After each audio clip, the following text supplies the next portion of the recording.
ពិភពលោកប្រែស្ងប់ស្ងាត់បាត់ទាំងសំឡេងឆ្លងឆ្លើយ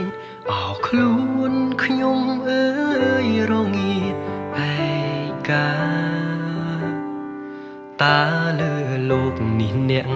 ណាកំណត់ជួបឬព្រាត់តាអ្នកណាសូមកំណត់វាសនាចាឲ្យជួបនាងផង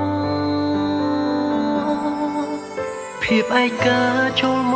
ករួមរិទ្ធបេះដូងរាល់ថ្ងៃ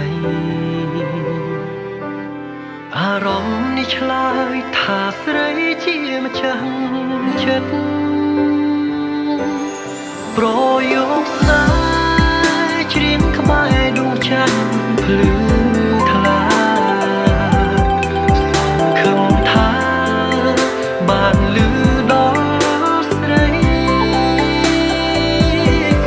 ជួយប្រាប់នាងថាខ្ញុំនឹកក៏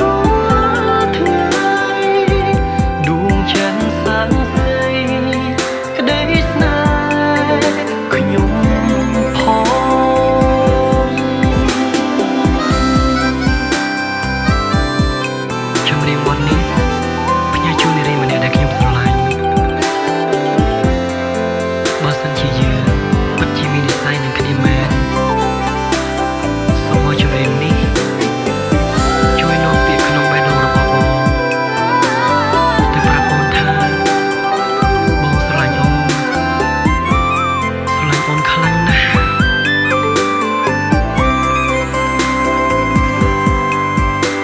ពិភពលោកប្រែស្ងប់ស្ងាត់បាត់ទាំងសំឡេងឆ្លងឆ្លើយអោខ្លួនខ្ញុំអើយរងាឯកាតាលើលោកនេះអ្នកណាកំណត់ជួបឬព្រាត់តាអ្នកណាសូមកំណត់វាសនាចាឲ្យជួបនាងផងភាពឯកាចូលមករួមរិទ្ធបេះដូង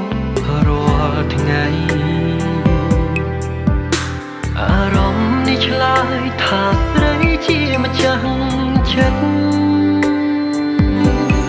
ប្រយោគស្នេហ៍ច្រៀងក្បែរដួងច័ន្ទភ្លឺថ្លា